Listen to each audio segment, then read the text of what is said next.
I'm going to have Angela Glover Blackwell join as well. Angela is the executive director of PolicyLink and has done incredible work over these almost going on 20 years since PolicyLink was created.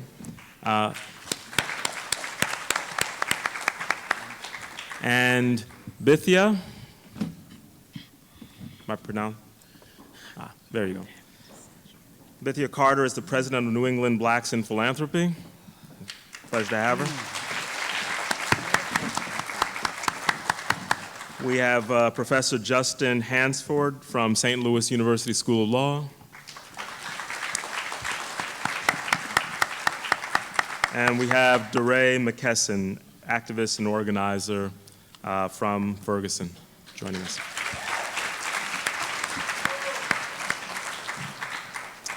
Now, a couple of housekeeping matters. We, unfortunately, Connie Rice, noted civil rights attorney out of Los Angeles, as well as Patrice Cullors, the co-founder of Black Lives Matters. Unfortunately, we're not able to be with us today. Patrice is ill, actually, but they certainly are here with us in spirit. We also, of course, have great material in the back for folks to take home and digest and read. The only plug for my organization, Amnesty, is that we have a 50-state report on police accountability, law enforcement. You'll be shocked to learn that 9 states in the country have no laws on their books at all with respect to how police are supposed to interact with citizens. And so, good reading all around. So we're going to start this panel. I'm told this mic roams, but maybe I'll just sit up here. So my opening question for you all is this. Having heard the last panel, how do we find the right strategies, the right tactics that seize upon this incredible moment that we're in?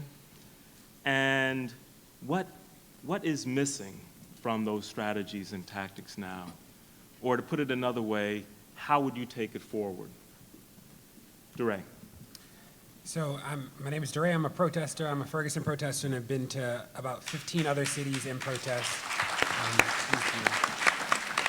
You know, what I think the protest did really well is create the crisis around police violence. I think about a year ago is that people thought that Ferguson had a problem, and Justin is also a Ferguson protester. But a year ago, people thought Ferguson had a problem. People didn't think America had a problem with policing, or it wasn't as widespread. And now we've sort of done that. There's a language around police violence. There's an awareness. People are questioning the narratives that the police put out in ways that have never happened before. Right before I got up here, the police have just killed somebody in St. Louis, so the Ferguson protesters are at a protest at this moment, and there's like a cadence to how we talk about police violence now that didn't happen. I think that in the next phase of the work, you know, we spent a year trying to expose and convince. It was saying like the police are killing people, believe us, and believe that it is closer to you, that there's a Mike Brown in every town, that Ferguson is much closer than you believe. I think the next phase of the work is like helping people understand what does it look like to win. I think that what we did so well is like create this simple language around the crisis. And I think the protest space has not yet done that in the solutions. Like, how do we talk about complex wins simply? You know, we push back about this narrative of like, it's just body cameras or it's just independent investigators. Like that it'll be a confluence of things coming together at one point that will be the win. We are also sensitive, and I heard this in the last panel, this idea that it's more than policing, right? That criminal justice is more than that. We are sensitive to the fact that what got people on the streets was the police, right? Like, we know that education has been a problem for a long time, mass incarceration, but it didn't get people on the streets. And there's something about like honoring the fact that like people in the street created this space, that there have been people all across the country who knew this was a problem. There are elected officials who watched the police kill people and didn't do much, but people got in the street and made the moment. And we feel a responsibility to be true to that. So we start with the police as our entrance into a larger conversation, and we know that we did not invent resistance and we didn't discover injustice in August, right? We know that is true. We also know that for so many of us, we have never seen it before either. That Occupy is the only thing that we've ever seen, and we saw that start and fall. So it is not, we are not arrogant enough to say that we like made up protest. But we are saying that like the way we're protesting is different in the sense that we have different tools. You know, I think about myself. I had 800 followers on Twitter in August of last year. I have 200,000 now. And the way that we're able to spread messages and communicate with each other is just so different. So I was a protester in Ferguson. I had a chance to help represent Mike Brown's family when they went to the United Nations in November to make a human rights claim. I've been before Congress in Missouri. I've done a number of advocacy legislative approaches, written papers, and I think a year later, when I was in Ferguson for the 1-year anniversary, on the same day that we were out there trying to remember the past year, another young man was killed in St. Louis, an 18-year-old who was one of Mike Brown's friends, as a matter of fact. He was not killed, he was shot. He's alive, yeah. He's still alive. He was in critical condition, the last we've heard. And that night, as there were protesters out on West Florissant and in Canfield, the police used tear gas again. And people were tear gassed literally steps away from where Mike Brown was killed exactly 1 year ago. And so I know that we've made a great deal of progress in terms of changing the conversation around policing, but in terms of the progress we've made into changing the way police treat Black and brown communities, I don't think it's there. And so the question is the right question. So how do we get there? From what I understand, there was a conversation between some Black Lives Matters activists and Hillary Clinton, which took place recently. And during that conversation, Hillary Clinton's response to one of their questions was, you're never going to change hearts and minds, so focus on changing policy. You're never going to change hearts and minds, so focus on changing policy. And I've been wrestling with that question. I know that there's a number of, there's a feeling out there that if we can have more body cameras, if we can have more civilian review boards, if we can have more of these policy interventions actually take hold in these communities, we can get to an answer that will make policing bearable in the midst of mass incarceration. But I've always pushed back on that because in my view, if you were to make policing completely the realm of officer-friendly, community policing, if it happened and everybody is satisfied in the midst of mass incarceration, in the midst of a police state that is after incarceration, continuing to promote social death in the lives of formerly incarcerated people where they can't get Pell Grants to go to college, they can't enter public housing. When they apply for jobs, they have to check the box, and we support things like Ban the Box to change that situation. If you continue to create a whole entire subset of the community that is, in effect, a non-citizen contingent based on their incarceration, then I don't want there to be peace. I don't want there to be peace when that situation is reality. So for me, I think that one thing that's changed over the past year, a year ago, I was, as a lawyer and a law professor, we're invested in finding legal solutions and policy solutions that make our jobs make our jobs central in the work. But a year later, I don't think that the legal reforms are the ultimate answer. I think that we have to change hearts and minds somehow. I don't know what the answer is, how we get there. Don't know how we get there, but I think what we're looking at is not a isolated issue of policing, but it's an issue of race. And many people are afraid to name it as a race issue, and they want to keep it as a sort of a technical legal reform issue, and I think that's the wrong framework. I think as we look towards post-Jim Crow, post-slavery American society, we changed the legal structure, but we didn't change the power dynamic that existed since Jim Crow and since enslavement. And that's something that I've come to realize over the course of the past year. So it's going to take a larger effort than just legal reform efforts, in my view.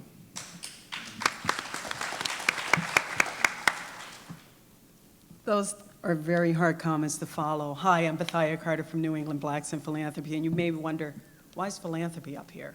What do you have to say about this? And I think when we think about the what's missing, maybe strategies, but also we have to think of why are we here? It's money.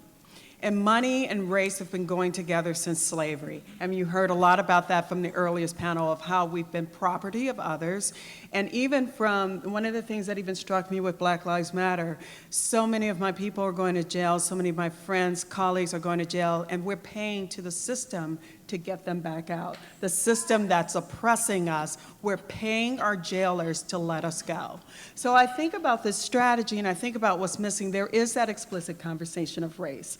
That is that explicit conversation of what can we do? You know, I think back to a conversation I had, William Bell came to us, Dr. William Bell from Casey Family Program, to talk to us about how to build stronger communities. And the thing that sticks with me is the fact that he asked the simple question, are we serious this time? Are we serious this time? And I feel like I'm kind of his emissary. I didn't make it up. And it struck me differently because you're right. We've been protesting for years. We've been policies. We've been talking to people. We've been trying to win their hearts and minds. I mean, if a child getting shot can't win someone's hearts and mind, a 12-year-old, we all played with toy guns. They sell them everywhere. They sell them on Martha's Vineyard. A 12-year-old playing with a gun in my hometown of Cleveland, if that doesn't get to someone's heart and mind about my child, what will? So I'm thinking, what does it take to show, are we serious this time? And as I think of the role of philanthropy, I'm thinking of the role of data. We really don't know. We don't have clear stats on very little. And thank God someone was filming. Thank God someone was there. Sandy Bland, I am Sandy Bland. I am Sandy Bland because I've been in New Orleans driving up 59 and a police stopped me. And I said the same thing she said. Why are you stopping me? I'm not getting out of this car. I am Sandy Bland. And it was the grace of God that I am still here to talk to you about this. And you know what? We do not have the data. We do not have good policies. We will allow politicians to come into our communities and tell us how they're going to treat us differently than they do other communities. We just had a gubernatorial election, and the governor said, I want to do something about drugs. And we have to do something about opiates in our communities.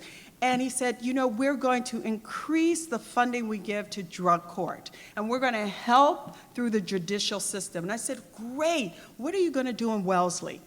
Affluent white community. He said, well, we're going to have rehab. And I thought, rehab? I felt like the commercial, rehab? What happens to rehab from our community? So policies, how do we allow elected officials to get away with saying one policy for one community and another for a last? And the last thing is investment. We have to not only ask others to invest in us, we have to invest in ourselves. We have to invest in advocacy. We have a role, and I know that I'm talking to the well-meaning people of Martha's Vineyard, and you are a lovely crowd. Everyone looks beautiful. But we must invest in our own movements. It must go beyond giving to the symphony. It must go beyond giving to the Boys and Girls Club. We have to give not only to Ferguson, but the Ferguson that's in our community. The funders do not want to fund advocacy. That means we have to do it. We have to pick up our slack, to invest in ourselves, to believe in ourselves, to change the narrative, and then ask others to follow.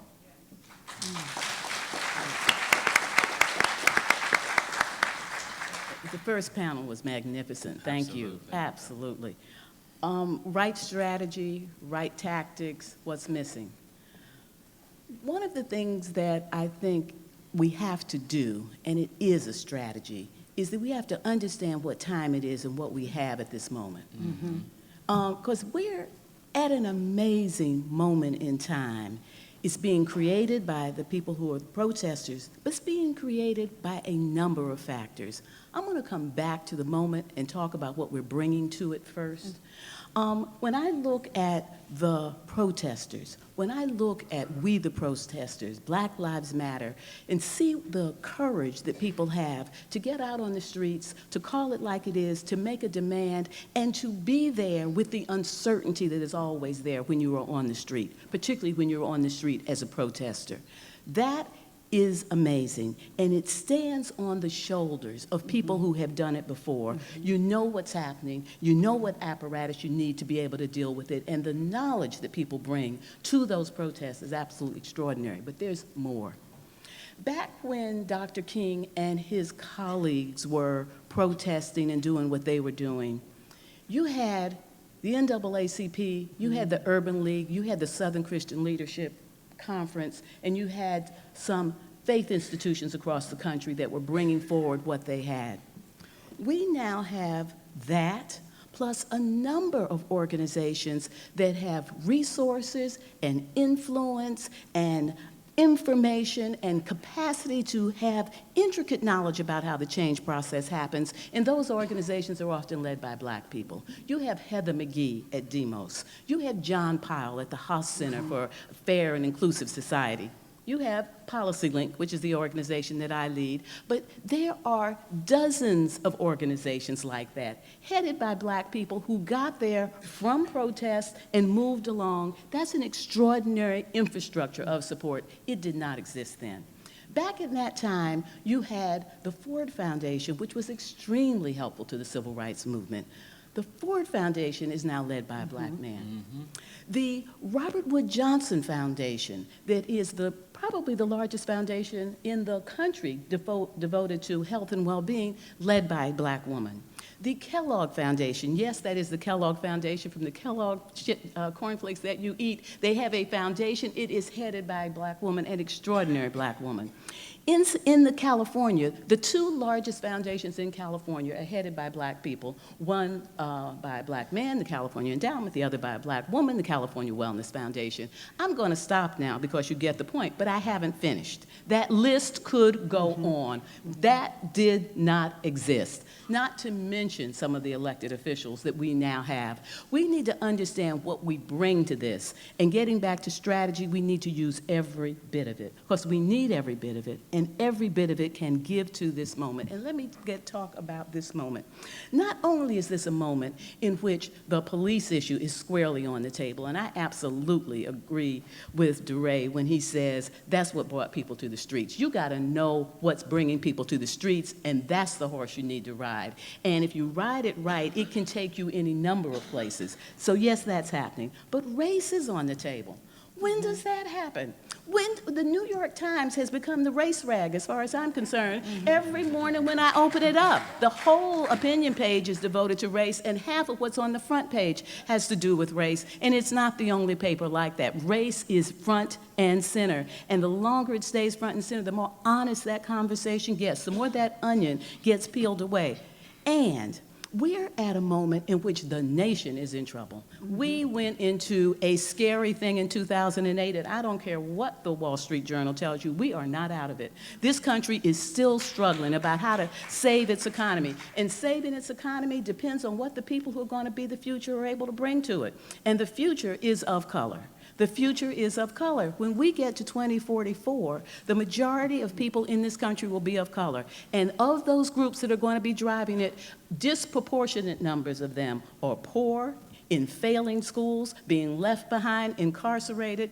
This is a country that has prided itself on having a middle class. It stands on the world stage and talks about its stable middle class. If people of color don't become a middle class, there'll be no middle class. And you show me anything this country wants. If people of color don't bring it, it won't exist. This is an incredible moment. So we need a strategy that understands the moment in depth and understands how pregnant it is with possibility, that understands what we bring to the moment. And I just described what Black people are bringing to the moment. I didn't even talk about what Latinos are bringing to the moment or what Asians are bringing to the moment. We are bringing a lot to this party, and we understand that we have doors that we can enter. I will talk later about all we bring to the door, but I just wanted to talk about the moment. Thank you.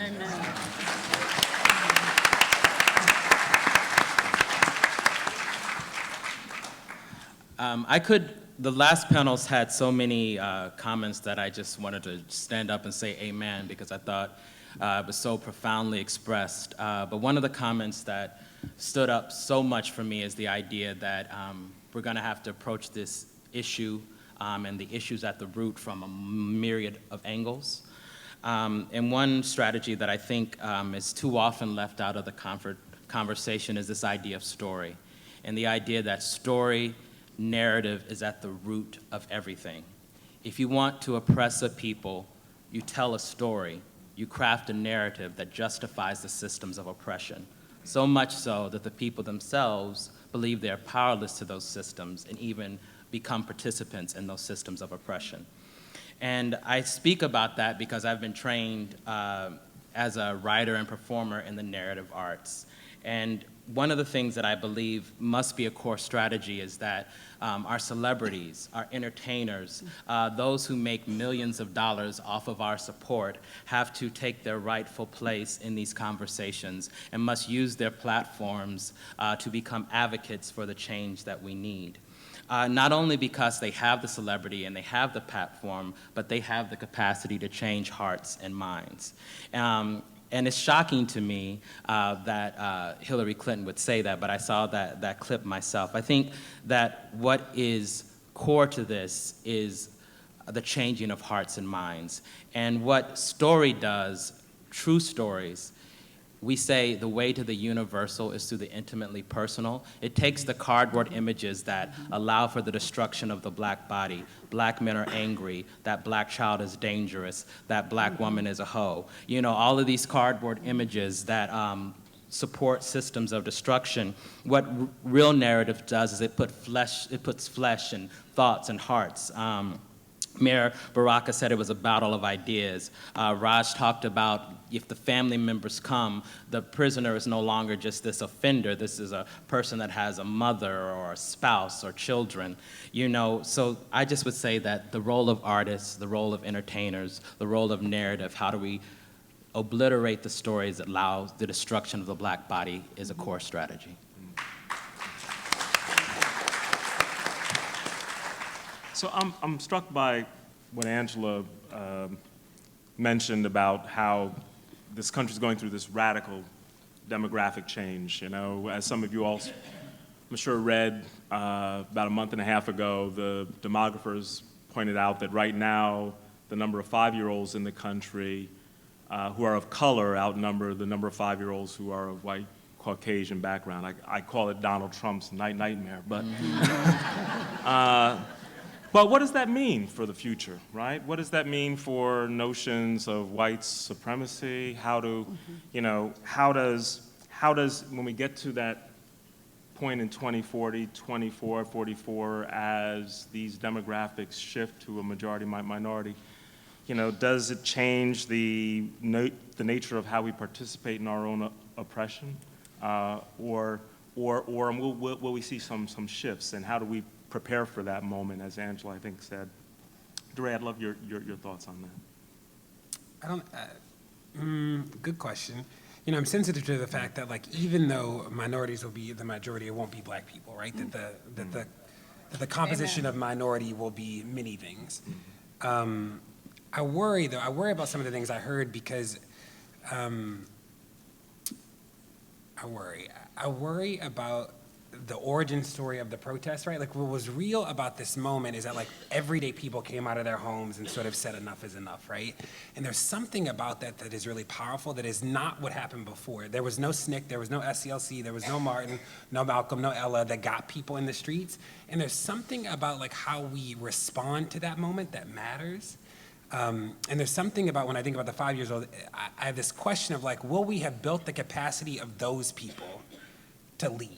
When I think about, like, this, the movement didn't emerge from churches or schools like it did before. It emerged because the traditionally disenfranchised came outside and said no more and put their bodies on the line. And, like, you know, in a year, what I can say is that people have not been capacity building those people, right?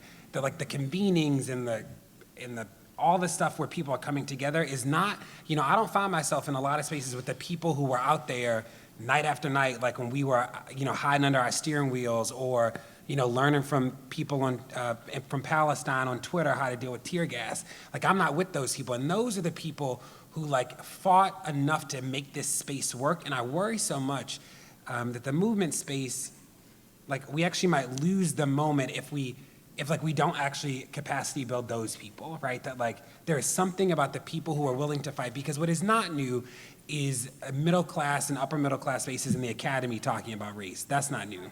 And it's definitely not new that people talk, like, that there's an academic study of the police. Right. What was new in this moment is that, like, everyday people were like, oh, the police did that to you, they did that to me too, right? Like, there was a way that people got to share those stories through social media and things like that, and then got to mobilize and press the system, and, like, that was new.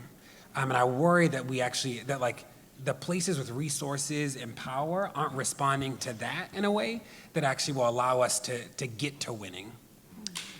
So if I could comment, I think you're absolutely right. I agree with that the protest now has more, the word that comes to mind, which I don't want to use, so I'm going to use it and then take it back. The word I'm tempted to use is authenticity, but that's not the right word, because there was nothing inauthentic about SNCC and SCLC and the NAAC or Martin Luther King Jr. So authenticity is not the right word. The other word that I'm tempted to use is everyday people, but that's not right, because then it was everyday people, because all the people I just named didn't make up more than 15 people. There were thousands of people out, and those were everyday people. But there is something different, and I don't know exactly what to call it, but you are right. Part of what's different is that the usual groups were too beat down to be on the streets, which is why they were so happy to see people go to the streets, because they knew that's what needed to happen. And it took a new generation to take themselves and others with them to the streets. And so I would love to stay on that, not necessarily on this panel, but to stay on that for a long period of time, because it is something different. We need to understand what's different about it, and we need to understand how to build on it. So I'm with you on that. If I could just add before. Just to clarify about that, everyday people, I meant, like, not organizers, right? It wasn't like organizers didn't say come outside. It was like people just emerged. I agree with you. And I just don't think we understand what the implications are of it enough to be able to sufficiently build on it. But the next thing I wanted to point to is this notion that when we become a nation in which the majority of the people are people of color, that the majority of those people will not be black. That is a super important point. It is a super important point, and that's why Black Lives Matter is such a brilliant organizing phrase, because it is not excluding anyone, it is including people, but from the standpoint of black, because the racism in this country predated the forming of the country around racism aimed at black people. All that was in place before the country even came into being. So the black issue is embedded. It is a defining characteristic of oppression and the way it happens, and that impacts everybody. It is embedded, it's defining, it is also embedded. So that when we have policy changes in this country, take welfare. Some of you remember in 1996 when we reformed the welfare system, we reformed it on the image of a black woman with multiple children. So if you're a white woman and you move into an area and you don't have much money and you have to go to a low-income neighborhood, everything that you find in that neighborhood was because the black image was embedded, and it defined the way we did a system, and I could go on about any number of things, but it is continuing. And to the degree that people of color or people who are white and low income or people who understand what it means to have a nation that you can be proud of need to understand that the numbers of black people, they're not what's driving oppression in this country. It is the relationship of black people to the nation at every level. So that while the majority of people of color will not be black, you can be sure that unless we get the black thing right, people are going to be suffering. Right. You know, I think about what you've just said for a while of what was different, and I'm thinking about it in a personal way. I think one thing that was different, and I think about my parents and my family and even your comments, the movement's different, we have technology, but that's not it. And your point about everyday people, but just people coming out. I think one of the things that was different from the 60s, I would say the 70s to maybe somewhere around Trayvon Martin, even until that time, we as black people were kind of lulled. we were lulled into thinking, I moved to the suburbs, I put my kids in independent schools, I've climbed my corporate ladder, I am now making $200,000 a year. Things have changed. I'm a good Negro. I'm doing the right thing. And I think what happened, that our children or us, we woke up, and you're sitting next to white kids going to school every day, and you just found out you really didn't matter.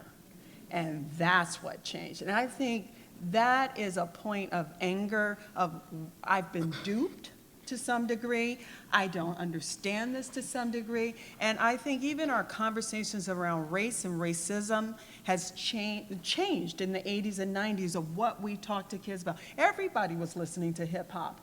Everybody's listening to all the same music, going to the same schools. So I think that was very different than before, and now waking up into this second wave of a movement. The other thing that I think, we have allowed the media and others to control our history. He that controls the mind, he that controls the image controls the mind. And we have let people tell us that SNCC and all these other groups were the beginning, when actually the 40s and 30s had a lot of movement happening.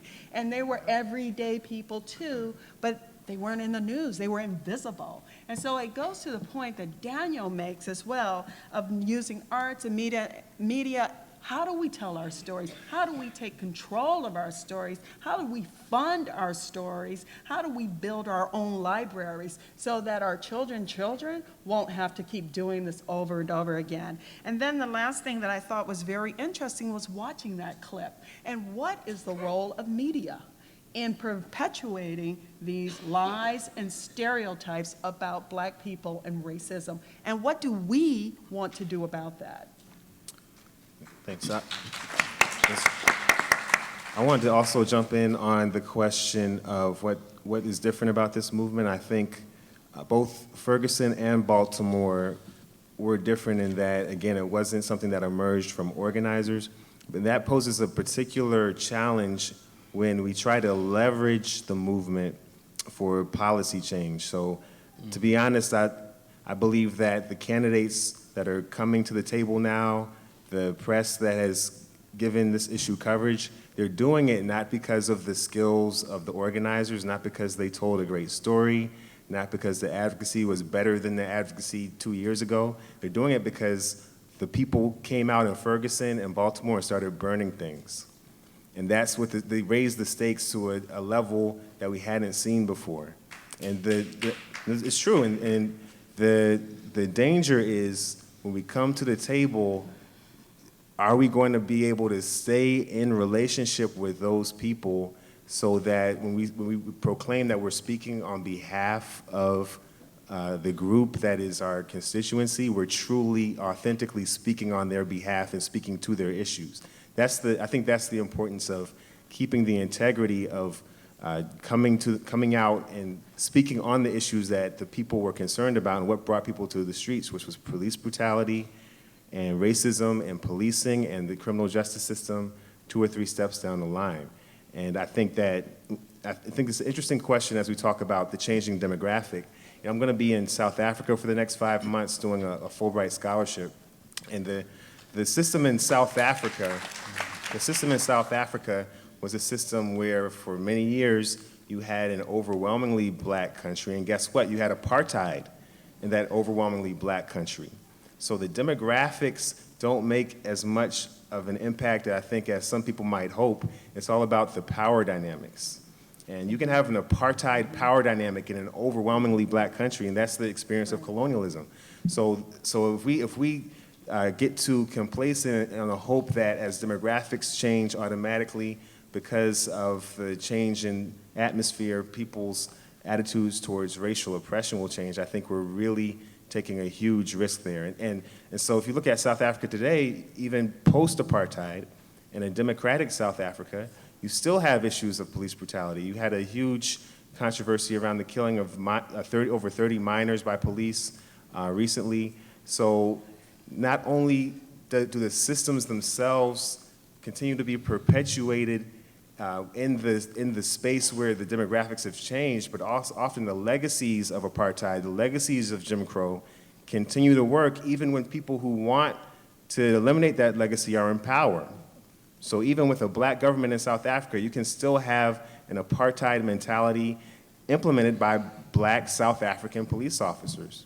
So you can have an entirely different demographic in the United States, a diverse police force, as the previous panel mentioned. You can have black police officers all day, but they are going to be building off of that same legacy, which is a legacy, the police in the United States were based on the slave patrols in South Carolina from 1837, and so the question is, when did we, through slavery, through Jim Crow, when did we say that we're going to essentially at the foundations shift what policing means, the definition of policing in this country? We haven't done it, so I don't see how in the relationship between the police and especially blacks in the inner cities, I don't see how that's any different from the slave relationship that took place in 1837. I just don't, the way that humiliation is used as a tactic, the way that the threat of violence is a cloud that hovers over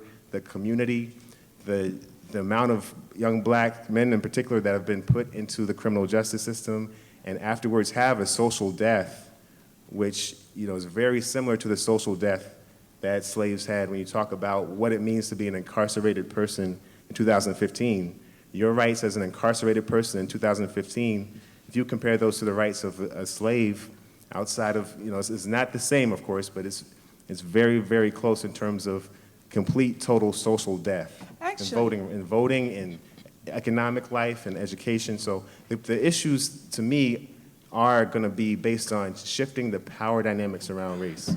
And I think that until we do that, we're going to be in trouble.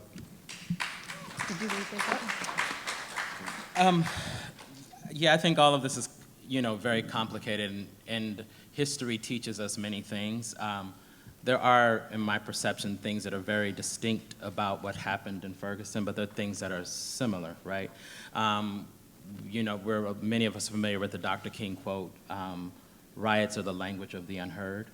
And there are a lot of moments throughout history where there was an injustice in a community that impacted the people to move to the streets, often out of heartbreak, out of trauma, out of a feeling that enough is enough. I do think even with that, there is something clearly distinct that's happening in Ferguson with the amount of time people have stayed. They've stayed and continued to work and continue to try to wrestle with the problem and try to figure out the answer. Just another thing that I just want to add to the conversation that I think we don't talk about enough is the role that trauma and mental health play in this conversation. I perform all the time, and I have to tell you, watching that video, before I got up, I was worried that I was going to lose my words. And that's because those images affect us.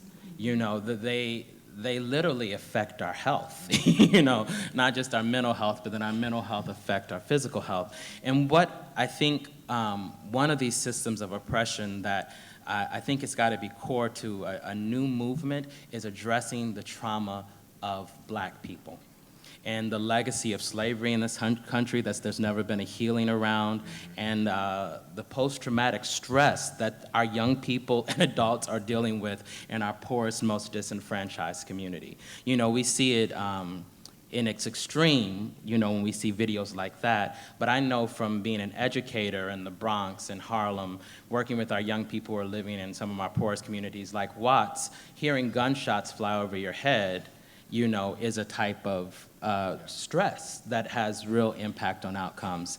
And I mention that because I heard people for a lot of time saying, who's our next Dr. King? Who's going to be the next Dr. King? And I think Obama is extraordinary, but a lot of people thought Obama was going to be the next Dr. King. He's done extraordinary work, but he's not the president of black people. He's the president of the country, right?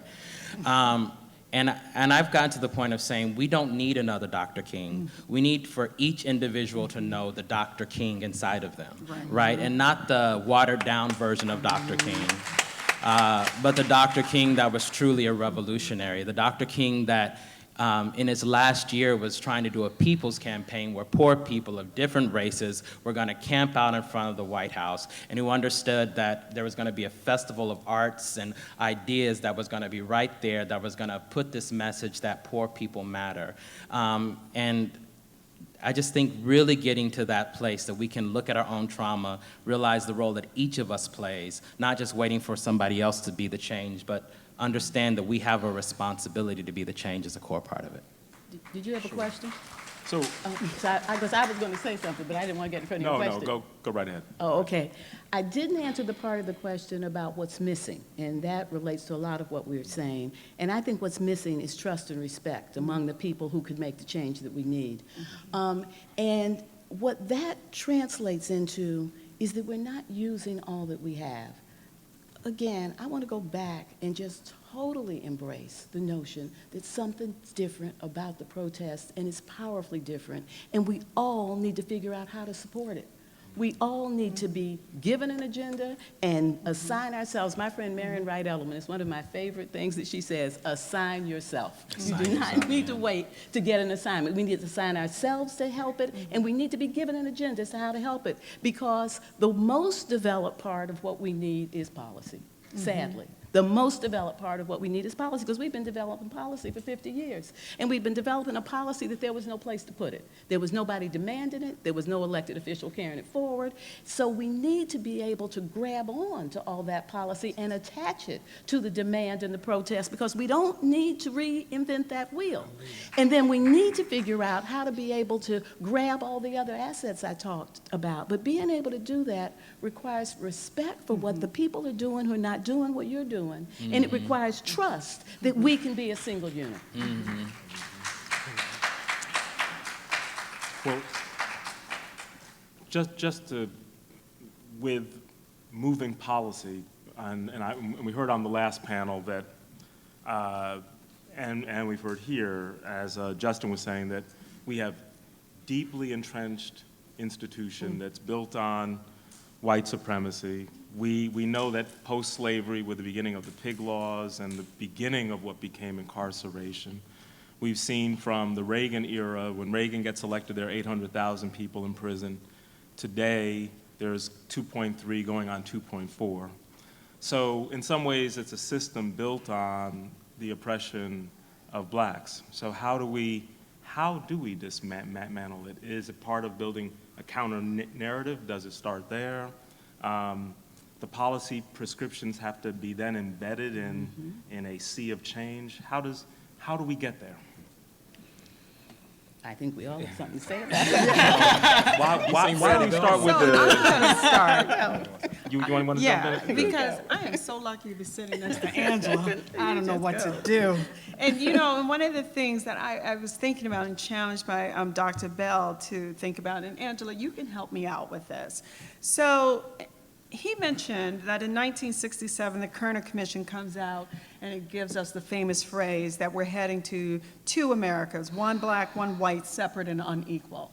It also has a list of things that we can do to right ourselves, right? But within that was embedded some language around policing. And one is the language that, that we need to increase police surveillance, militarize the police in their tactics, and actually invest more in them. And those are their own. So as Johnson kind of disregarded most of the Kerner Commission, he actually looked at that portion and said, okay, we're going to do this. Then you have Mckesson comes out with his war on drugs that further escalates the problem with more policy. Then Reagan, as you mentioned, talks about reducing programs and further exacerbate the program. And then we had Clinton that came through, right, who gave $9 billion to prisons, $6 billion to police officers. We have been, so to your point about slavery, actually we've been adding policies to imprison us, not just keeping it status quo. We've been adding things to the pot. So now here we are. And philanthropy is a very interesting animal connected to policy, because we quietly fund things and say, can you go and look at, and then we fund it. But we've had all these things that have been piling up, and here we are choked we can't take anymore. How do we start to undo these policies that have been building up that now we're continuing to elect people tough on crime? I'm going to have one more policy, how to keep you back. I don't know. And philanthropy can have a very interesting silent role in helping to undo it. How? You don't know. I think Angela is completely right about we don't need to make it up, right? People have been doing the policy work for a long time, and in the protest space, we're trying to figure out how can we find the things that we think will resonate with people and apply pressure there. So if we one of the things we're focused on right now is police contracts, right? Can we create a crisis enough around them and then work with people like Cheryl and the LDF to provide some legal backing that we can actually get people to flood city halls and stuff like that around police contracts. And scholars have been working on that forever, but we can extend the crisis for people in a way that we've seen be effective. What I will say too is this idea of the story, right? This idea that the well-told story is at the root of all revolution. One of the stories about safety is that we believe that the safety of communities is not predicated on the presence of police, right? That safety is a much more expansive notion than policing. That safety is good schools, it's access to healthcare, it's jobs, it's workforce development, it's it's no food deserts. That safety, that when we think about changing hearts and minds, some of it is rooted in helping people rethink what safety means. What are safe communities? It is not just not getting mugged. It is also going to a good school, that is a part of the work too, that we have to figure out how to do. Right. And there's a saying that my friend Dante Berry uses where he asks people to close their eyes and imagine their safe space. Then ask yourself, is there a police officer there with a gun? And then the reality is, because we do have an issue where there are an older generation, particularly in African-American communities, that are asking for more police. And I think one thing that people in the movement have come to some sort of principled agreement on is that police have to play less of a central role in American society, period, point blank. And I think that's a point of near unanimous agreement. The police unions are probably the primary obstacle to that, because almost by definition, their goal is to increase the role and increase the budget and increase protections for policing, and seemingly at all costs. We've seen in St. Louis, we have policing organizations that will defend the most outrageous behavior, and they even, on August 9th, the one-year anniversary when Mike Brown was killed, a policing organization proclaimed it was Darren Wilson Day to commemorate what happened. So we have this sort of outright hostility, and I know I trust the people. I trust the people who came out in Ferguson and Baltimore. I think they have their finger on the stress point. So in all these issues around race, housing, education, voting, all these issues around race, there's no other place outside of this criminal justice system and policing where they are going to willingly, explicitly say, we're going to target you because of your race, racial profiling, right? We're going to target you because of your race. This idea of racism, we've been fighting it for decades, but we're going to embrace it and say it's a necessity. It's a necessary evil. We're going to continue to use hotspot policing, or what's in reality race-based policing. We're continually going to target low-income black communities for enforcement. And there's nothing you can do about it because our police unions are so strong, and politicians are scared to stand up to police unions, so you just live with it. So I think in the streets, they put their finger on it. If we're going to attack white supremacy, I think they put the finger on it. You have to go to the place where violence meets race. And I think on the streets, that's policing, that's mass incarceration, that's racial profiling, and I think they're right. And so I'm willing to follow that prescription. And we know exactly what to do about it. I can't underscore that enough. We are not talking about issues that we don't know what to do about them. We know what to do. We know what needs to change in terms of the reality. We know what the policies are that can get us there. So we need to blend these efforts together so that this moment, while we're looking at accountable, community-centered policing, that we get that right in an atmosphere in which we start moving away from police. Because part of what that has to happen is in an atmosphere in which we don't need policing. So that lessens what it is that we're talking about. And when we start lessening what we mean in terms of policing, we have to give those resources to the people who can do it. For example, we say, oh, we shouldn't be doing policing, we should be doing trauma-informed care. And then you give the police department a bunch of money to do trauma-informed care when people have been knowing how to do that for a long time, and they're struggling on a nickel in community and nobody's giving them anything.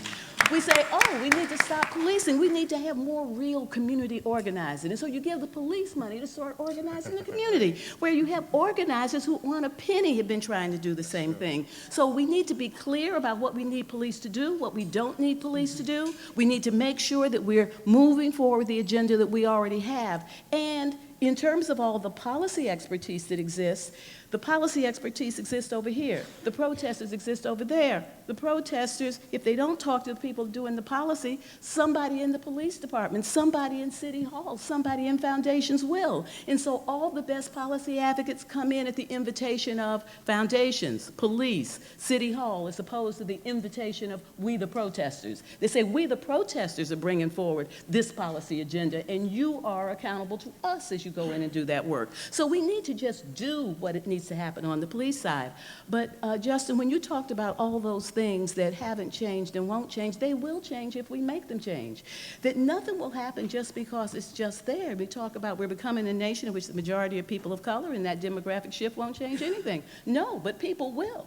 And if people understand what the implications are and they understand the moment that they're in, why their agenda finally means something, then you begin to have the momentum to make change. And part of that momentum has got to go from showing that we can change what happened in Ferguson and Baltimore and New York and Cleveland. We can change that. And then Ferguson and St. Louis and New York and Cleveland and LA, they all need to change. You heard David talk in the opening about a Marshall Plan for cities. At PolicyLink, we talk about all in cities, and both agendas are doing the same thing. They're saying that the cities are the place where we're seeing these things happen, and there is a reason because of what is going on. We need to marshal all the resources we can find to make sure that in the comeback of cities, and mark my word, cities are coming back. You pick the city you think will never come back, and I tell you it will come back. And if we don't intervene, it's going to come back without any black people there, because that's what happens. First you get a place. That's a word. Real word. And so we need to have a Marshall Plan for all in cities to make sure that the cities work for all of the people who are there. What do we not understand about all? It includes black people and Latino people and Native American people and white people. And that's going to take a lot of discipline. But this moment has to lead to that moment. This moment has to lead to that moment. We cannot just stop with police. We shouldn't have them in the first place. Fixing them cannot be success for us. That's just one element of making sure that we're in environments that allow all to participate, prosper, and reach their full potential. And Angela, from a strategy perspective, I think that what I would push is this idea that we've not actually, this is where movements die, right? Yeah. Like, create the crisis, create the language, and then it's like, what? We don't know. And then, and we are, like, I'm sensitive to the fact that we've not yet won anything. That's right. So it's like how do we keep it narrow enough? Like, that's why we're focused on policing, because we want to keep it narrow enough that we can, like, get a win. Yeah. So people can understand what winning feels like, right? And there's, like, a model that they use to get there. And then we can and then we can sort of expand to, like, education, all these other things that make sense. Yeah, it does. And I think that we can walk and chew gum at the same time. I really do. I think that we have enough people, if we draw enough people in, we can stay focused on this moment, the police like a laser, and we're still building up all of this other so that we're going to be able to transfer that energy to another movement and another movement and another movement. Right. I'm with you 100%. Yeah, we're just trying to be intentional about it, Yes, you know we what I got to mean? be intentional, We and we got to have a plan we'll for focus on after. 2 million issues and then look back and be like, well, we really did nothing, right? We gotta and have trying a to plan. fit. And I'm sensitive to, like, we don't know what winning feels like. We That's literally right. don't know, right? Right. We created the crisis. Everybody's talking about it, but this is where movements die, right? In the conversation. and like trying to figure out how we get wins. We define them, we get them, and then people are like, oh, we won. And then we sort of spread to a whole host of other things. Right. But the one thing that I think we have to be cognizant of is if there's a lull, you're dead.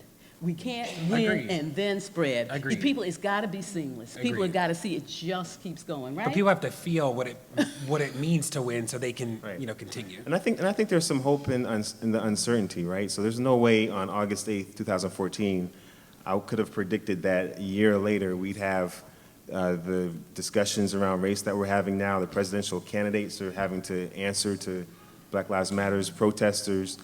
So there's hope in uncertainty, and we can't be overly pessimistic or overly optimistic. But I think the one missing piece that I would say, we want to get wins, but there's this, again, to be Debbie Downer here, there's this idea of the criminal as the untouchable in American society that allows something like a Sandra Bland to happen. So you can have a situation where a young lady is pulled over for, I guess, not using her turning signal. But once that happens, the police officer can treat her with such derision. From what I understand, she told him that she had epilepsy, and his response was, good, good, good, while he's continuing to handle her and manhandle her, right? So this complete derision for the well-being of someone who committed a minor traffic violation on the same level as if they were a murderer or a rapist, right? So that's what we have in American society, where this idea that once you're criminalized, it's over. You're criminalized, and we can treat you as the lowest of the low. And I think if we're going to really make the broad progress that we want around things like mass incarceration, we're going to have a number of people who are formally incarcerated, formally branded with the label as criminal. And we're going to have to engage those people as human beings. And that's going to be a huge shift. And that's where you're talking about changing hearts and minds for the better. Before we even get all the way around the issue of race, we're going to have to deal with the issue of criminalization and what that means for people. It ties into Daniel's point around the counter-narrative, to give people back their humanity, right? To not be seen as throwaway people. You're going to South Africa, a country where folks vote from within prison, right? And here in the U.S., it's Maine and Vermont are the only two states. But speaking a bit about the global, you've mentioned it. DeRay mentioned reaching out to folks in Palestine around how to handle tear gas. When I was in Ferguson, we were borrowing from the Amnesty manual that we use in the occupied territories. I'm cognizant of it in two levels. One is what we can do to bring these issues to international forums and what's to be gained by doing so. And I want to hear your thoughts on that. But also, the flip side is that American policy gets exported, right? Zero tolerance policing is in London. It's down in Brazil. All of the Americas is militarized. A decade ago, I was invited to Munich, Germany, to debate the architect of broken windows and the fact that Giuliani's people had reached out that afar. So how do we stop the rest of the world from looking like us, which is a bad example? And how can we, is there any use to these forums? DeRay, are there activists that you need to be in sync with and in line with as we fight some of the same oppressive forces globally?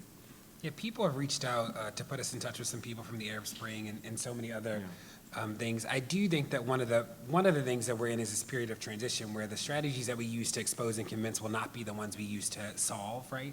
And I think one of the hard things in the protest space is some of the people who are extremely important in the fight, in the first part of the fight, don't know where they are in the solution part. They become displaced. And that is hard, right? And I think there's this sensationalizing that happened in protests that some people want to fight fight all day just because, the fight brought so much visibility and attention. And that is not as productive. I will say that in this next phase, I think we need to sharpen the way that we tell the story about what we want. And I don't think, again, I think we're like struggling in the movement space to do that. And even just how we tell the truth. You know, one of the things that we often tell people is that there are only 9 days this year where the police haven't killed somebody. There are only 3 states where the police haven't killed someone. The police have killed over 715 people this year, right? That some of it is just helping people see the problem differently. Even the people who know the names, right? Like Rakia and Ayana and Tamir, but they just don't understand the gravity of it. And using the international lens is like a way to frame it for people sometimes. But I don't know, we will be in touch with some people from some international sort of movements that use technology to sort of extend the crisis. But again, some of the recent ones sort of got to this point and then the ask wasn't very clear, right? So they created a crisis. Then I was like, what do you want? And it's like, I don't really know. And that's not what we want. We think about this in 2 buckets. One is like the removing barriers. So it's like end mandatory minimums, that sort of stuff. And then it's the building and rebuilding. And I think that we are still trying to figure out how to paint those pictures in ways that like people can get. Yeah, and I've been involved in some efforts using these international legal mechanisms like the United Nations, and we're making a move now to the Inter-American Court for Human Rights. And, you know, I'll never forget when Mike Brown's mother was in Geneva, she had a chance to testify about her experiences and what it felt like to stand there and, you know, her son's body is laying on the street in front of her for over 4 hours in the hot sun, and she can't go and go close to the body, and they won't allow her to call an ambulance to come and tend to him. And, you know, it was so emotional, and people from around the world who were in that room, there wasn't a dry eye in the house, and her story moved people. And so after her testimony, you know, I came and I did all the legal advocacy work, and at the end of the day, it was her story that moved the United Nations to say, yes, this was a violation. Yes, this is part of a practice of violating the human rights of people, particularly of African descent, when it comes to policing in the United States. And it's a shame we had to go all the way to Geneva to reclaim that aspect of her human dignity.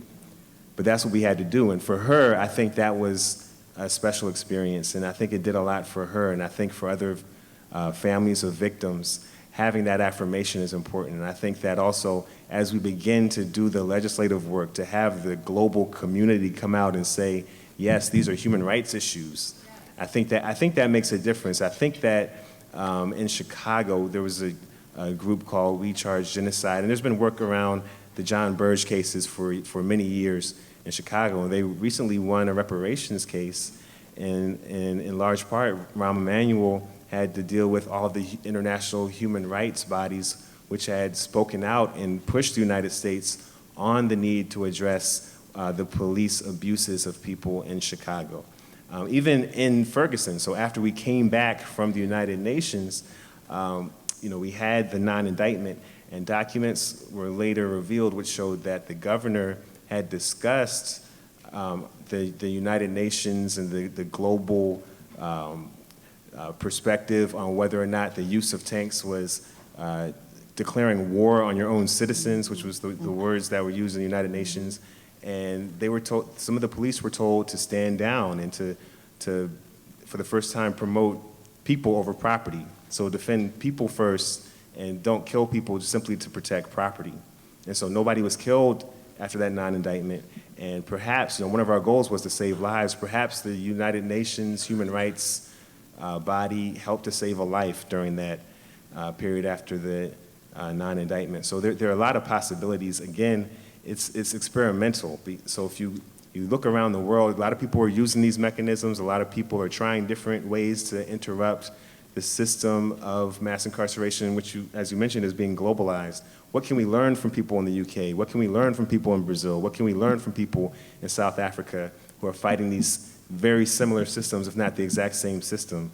And how can we use those innovations, whether they're legal innovations or policy innovations, or even social entrepreneurship? How can we use those innovations to inform what we're doing here? I think there's a chance to make some real progress that way. My first response when you ask the question is that Black and brown people are suffering all over the world. Yeah. You know what I mean? And so, like, you know, and in many cases, it's worse, you know, than what we're dealing with in this country.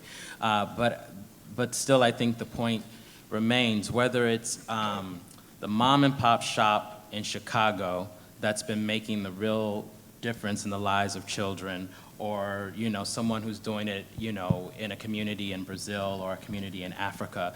We have to find the models that are working, and we have to give them platforms to be seen. You know, and I think that's important not only so that those models can be replicated, but it's important so that we can feel wins, you know, as DeRay was talking about. Change is possible, and I think that one of the things that's so pervasive that nobody is talking about is hopelessness. There is a pervasive hopelessness that things cannot change. Things have always been this way, things will always be this way, and we have to fight that narrative with everything within us. We have to have hope. There will always be systems of oppression. You know, we are in a capitalist world. You know, we're in a capitalist country. We know what white supremacy has done and will continue to do. But at the root of all of that, the individual must believe that hope is possible, and society as a whole must believe that hope is possible. How do we do that? We tell stories that show the proof of hope, because there's stories all over.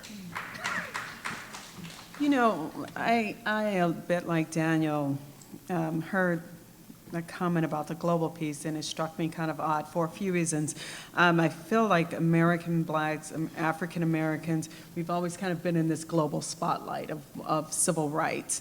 And then, and what does that mean and what does that represent, even today? Having lived outside of the country for a few years, actually I lived in Europe, one of the things that was very interesting to me, that the negativity that's shipped overseas about us, whether in movies, dialogues, and you name it. I saw the most horrific movies in France that we would never show on television, commercials in Japan that you would never show here in the United States. So I think globally there's something about the racism that attacks Black people, or how we see Black people, not just in America but globally, that feeds into this nastiness of racism. Also, you know, I think about even philanthropy's role in this, right? Whenever we talk about poverty, we talk about trauma, anything negative, you see a Black child, either a Black child from Africa, a Black child locally, Black child somewhere. How do we change that narrative and move and talk and show more of our assets and really have asset-based work, asset-based philanthropy, asset-based tactics that we can really highlight the positive and really move that forward? I think we've done an amazing job. You know, I think about, I'm really proud to be an African American, a Black African American. I think about what my grandparents have gone through, to what my parents have gone through, to where I am today, that I can even sit on this panel. It's amazing. So people see that globally. I get most of my information from The Guardian, which is the UK newspaper. Our stories are out there. We need to keep controlling our stories and keep pushing those stories forward and keep pushing our country forward, because everything else we're doing, the companies are all multinational and global. Our issues are multinational and global as well, and we need to control them and act as if we have that power to change the negative, to change the narrative, because we're already changing that narrative. I agree with all of that, and would just add that when we talk about hearts and minds, some of the hearts and minds we need to change are of our people. That we need to change our hearts and our minds. And if we would change our hearts and minds, we would have the hope and the courage to trust, to respect, to organize, to act, to demand, to know that we are worthy, to know that we are proud and strong with assets and abilities. And we need to change our hearts and minds about the rest of the world, because we need to see ourselves in that context. We need to understand how huge our numbers are, that there are things that are happening that would blow our minds in terms of we're not even close to doing that for the people who live in this country. We need to understand those possibilities. And so on that notion of hearts and minds, I think that a lot of that work needs to be done internally. Well said. So, the question I asked before was what, on the other panel, what do you all need from each other? And DeRay, I would start with you. What do you need from the folks on this panel? We should talk afterwards, Angela. I like struggle with this. But you struggle I with know. it because you probably mishear it. Tell me No, I what think you're struggling I with. struggle with this idea that like it's in this family of comments of like blaming people for their oppression, right? And there's something about this like we need to change the way we think. Like I think that we have to grow, like for sure. Like I'm all Yes. about that. And that's what I'm talking about. That's just not what I heard, right? But that is what I meant. Because what I'm saying is you can't win the struggle that you're in if you don't believe that you can win it. You can't win the struggle that you're in if you're not trusting the people who are trying to be in it with you. You cannot win the struggle that you're in if you don't have a vision of what success looks like. I'm not talking about behavior. I'm talking about the courage that it takes to struggle to the end. And when I look at all that we have and how we are not utilizing it, it really brings home for me that we need to tell ourselves a different narrative about what we can accomplish. We need to tell ourselves a different narrative about the world that we are operating in. So I am not into that conversation about blame the victim or it's all about individual actions. I'm in the conversation with people who struggle and people who could struggle and people who ought to be part of the struggle and people who are on the outside looking in as if that's not about them. So that's what I'm talking about. So push back if that's what you disagree with. No, that makes more sense to me than That's what I was heard saying. That's why I wanted to go than what I there heard with the you, so first you didn't time. walk away assuming Yeah, something no. else. Oh no, I would have. We could talk after this. Don't worry about that. So in terms of the question, I think that so I'm interested in like how we create those spaces, Yeah. right? Like how do we do that work with people we love and the people who we want to be free in a way that like actually builds people's capacity and like doesn't reinforce these issues of deficiency, right? And what I would call blaming people for their oppression. So how do we get the people who were out in the streets and say like, let's figure out how to teach you how to run meetings and let's talk about policy in ways that make sense, right? Like how do we do that work and how do people like you, right, who have resources and access to resources create spaces where that works and where that can happen? Like that, I'm interested in that.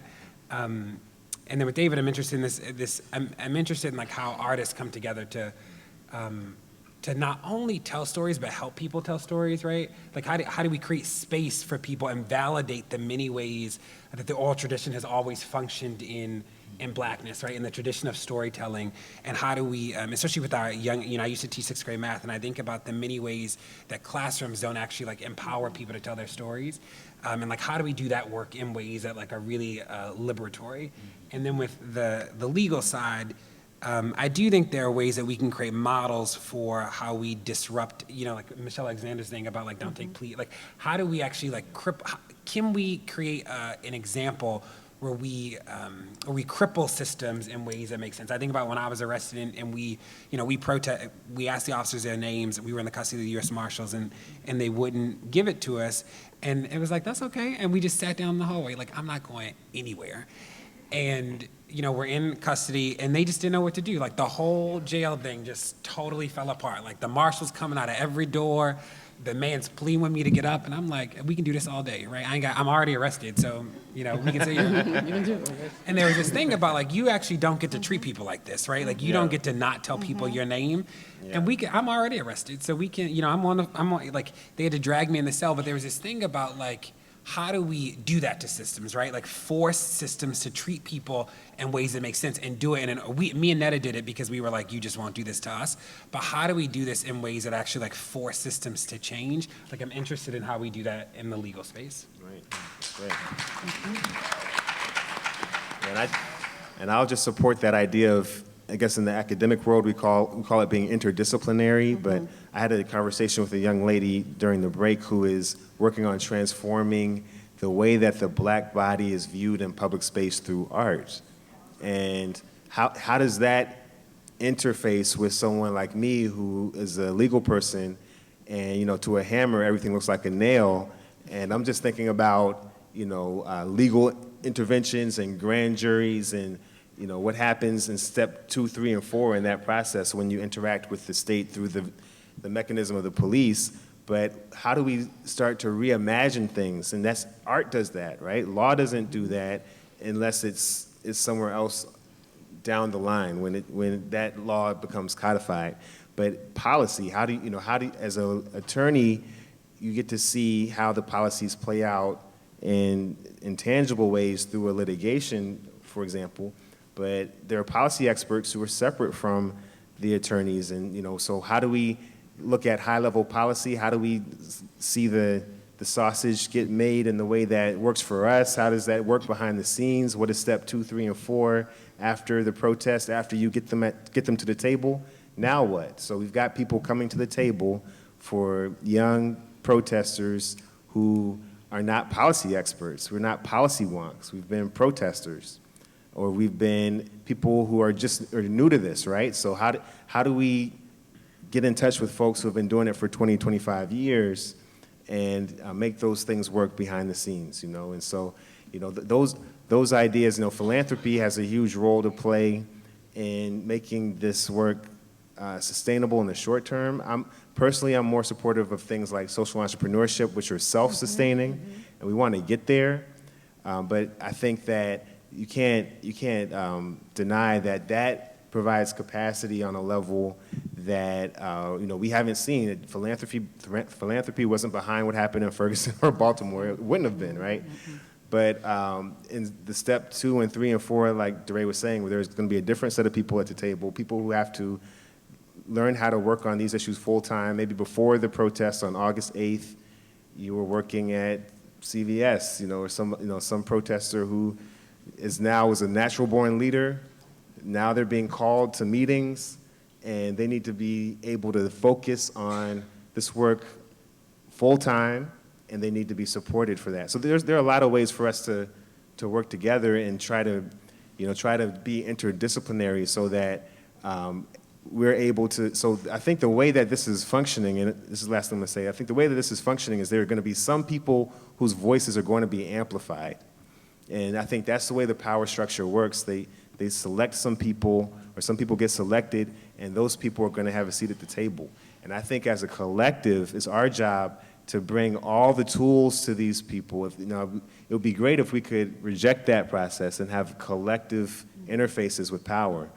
But in the meantime, I think we have to be in community so that whoever those people are, they have all the tools at their disposal, the legal tools, the protester tools, the policy tools, the philanthropic tools, the narratives, all those tools at their disposal, so when they come to the table, they're fully armed.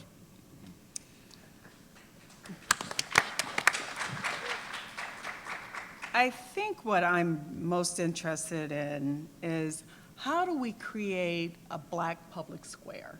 How do we create a safe space that we can share and have these conversations, respectfully disagree, agree? How do we bring, to your point, all that we have and bring it together and really be in dialogue with each other? One of the things I think about, from my funding hat, and even thinking about that funding or Black Public Square, how do we fund change and not charity? And really change people from thinking about the pity, but really funding change, because that's the spark. You're right. We can't sustain anything because we don't have any money. And even all the money that philanthropy has is probably 1% of what the government has, right? Or if we look at entrepreneurship, that's really building businesses that will sustain communities and families. So you're absolutely right. But philanthropy can be that spark, just like a match is to a roaring flame, that just kind of gets it going. And I think, as I think about, I need everyone. I need all of you on this panel, and I need the entire audience. We need to bring all the national, local, and the local, national. We need to make sure that the families like the Oldens that are here, whose son was tragically murdered, that we know that story, and not only know that story, but know the strength behind that family and be able to bring them into the movement as well.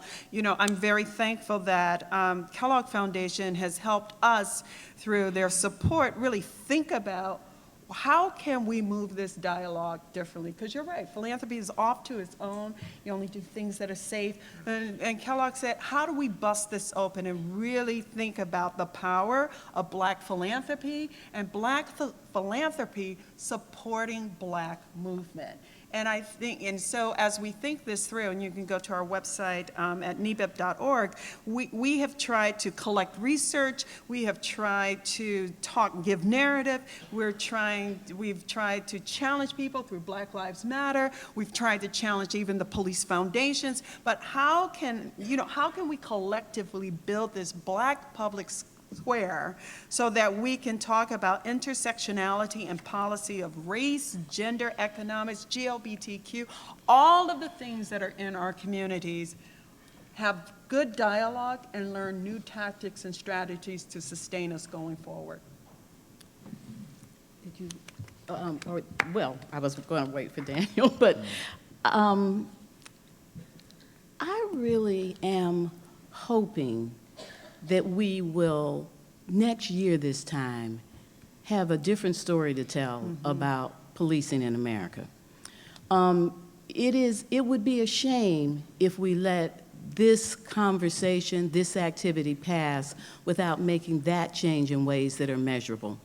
And it really does require everybody speaking out, because it is just so deflating what happens when we rely only on the protest to make the change. The protest creates the space. You have to make the change. In every community that you go back to, you got to pay attention to what's going on. When I say we know what will make a difference, I am not making that up. You can go on our website, PolicyLink.org, look under Community-Centered Policing. You can go on the Advancement Project's website. You can go on the Center for Popular Democracy. You can probably go on We the Protesters. The information is out there. There is no reason why any community in this country is not taking that information and holding police accountable. That has to happen. We can do that. And doing that, as I think Justin said, could happen, and all of the oppression still operates. All of the oppression still operates. People still aren't expecting the best from the young people of color in the community, from the young Black people in the community. They're not putting money in a school system to be able to help them be the best. They're not understanding if you go to work every day, you should not be poor. And to just make a $15 minimum wage, as much of an advancement as that would be, 40 million people would benefit, but we need to be able to go much farther beyond that. So let's solve the police problem within the context that we have over the course of the next 12 months. Then we're going to have to solve it again within the newer context. So this notion of the way the police operate, they operate within a society that does not value a lot of lives, in particular Black lives. We need to stop the killing. We need to stop the mass incarceration. Who said don't call it mass incarceration? Call it Black incarceration. That was very good, whoever said that. Marc. But we need to stop all of those things in the context that we have right now, only to know we've got to revisit it when we change the context. And we need to change the context because so much is wrong. So much is wrong. I would say a couple of things. One is that I would encourage the people on this panel to continue to invite artists and storytellers to be a part of the conversation. I cannot tell you how many times I've been invited to one of these spaces to do a performance, and I'm like the only person who works in the narrative arts present, right? And just really understanding. And I think it's the responsibility, first, of the artist to step up, but I'm also saying the invitation. But the other thing that I would say is that as I travel around the country telling stories that bring up these issues, the main thing that I hear in talkbacks or from people after the performance is, but what can I do? Right? That's the main thing that I hear. I don't think that, we have a society of people who are insensitive or don't care or don't get what's going on. I think that a lot of times there's really big ideas and really big thinkers that are in rooms and in conversations making decisions. And I think we've really got to find a way to make those ideas very digestible for people who don't operate in these spaces. And we've got to find a way to have some real clear action steps about what needs to happen, and we then have to tell the story that in a way that causes people to feel that they have the capacity to participate and that change is possible. So that would be my request, whether it's in the protest sector, the law, philanthropy, policy. How do we make it digestible to everyone and tell it in a way that people feel that change is possible? Thank you. Well, I'm aware our time is up, but I want to thank this panel and our panel via 4, and if we can give a round of applause for.